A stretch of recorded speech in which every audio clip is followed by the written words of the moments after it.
కాకరకాయ కర్రీ చేస్తే మీ ఇంట్లో మీ పిల్లలు ఎవరు తినట్లేదా? అయితే ఇలా వెరైటీగా చిప్స్ చేసేద్దాం. కాకరకాయ కర్రీ అంటే ఎప్పుడు బోరే కదా! అందుకనే. అప్పుడప్పుడు ఇలా వెరైటీస్ చేసుకుంటే ఇంట్లో పిల్లలతో పాటు పెద్దవాళ్ళు కూడా ఇష్టంగా తింటారు.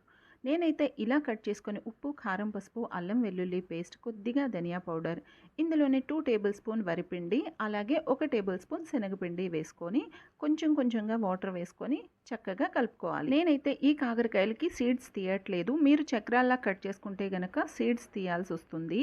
నేను పొడుగ్గా కట్ చేసుకున్నాను కాబట్టి సీడ్స్ అయితే అస్సలు తీయట్లేదు. బాగా కలుపుకున్న తర్వాత ఆయిల్‌లో ఒక్కొక్కటిగా వేసి డీప్ ఫ్రై చేసుకోవాలి మీడియం ఫ్లేమ్‌లో. లేదంటే బయట మాడిపోతుంది. లోపలైతే కాకరకాయ డీప్ ఫ్రై అవ్వదు. ఇది వేగడానికి 10-15 మినిట్స్ టైం అయితే పడుతుందండి. ఇవి ఓన్లీ ఈవినింగ్ స్నాక్స్ లాగే కాదండి.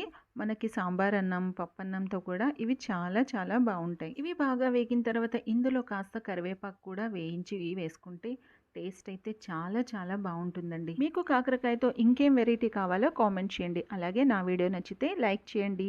నా ఛానల్‌ని ఫాలో చేసి సబ్స్క్రైబ్ చేసుకోండి. Thank you so much.